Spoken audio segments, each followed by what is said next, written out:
প্রতিবন্ধী শিক্ষা প্রতিষ্ঠানে শিক্ষকদের ৫ দফা দাবিতে লাগাতার কর্মসূচির আজ ১২তম দিন।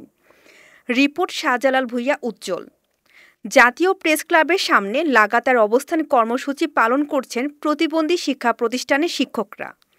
অবস্থান কর্মসূচিতে শিক্ষকরা বলেন, আমাদের প্রতিবন্ধী শিক্ষার্থীরা সমাজের কাছে প্রতিবন্ধী হিসেবেই রয়েছে। আমরা শিক্ষকরা আজ ১২ দিন খোলা আকাশের নিচে জাতীয় প্রেসক্লাবের সামনে বসে আছি। আমাদের বাড়িতে বিদ্যমান ছোট ছেলে মেয়ে রেখে আজ ১২ দিন আমরা এখানে রয়েছি।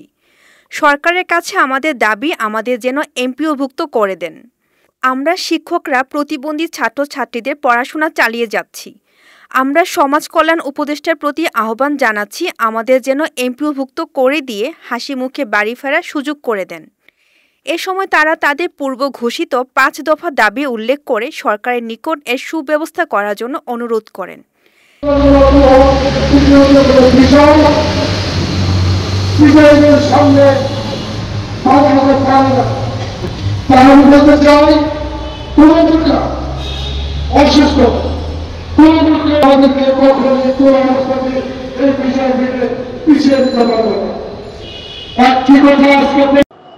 আমরা এবার দেখেছি, আমরা আমাদের মৌলিক অধিকার অটিস্টিক এবং প্রতিবন্ধী বিদ্যালয়ের স্বীকৃতি এমপিও ছাড়া আমরা করে ফিরবো না।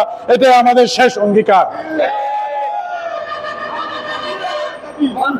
এতক্ষণ আপনাদের সাথে ছিলাম রেহানা সুলতানা প্রীতি।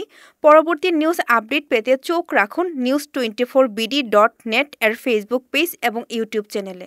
ধন্যবাদ।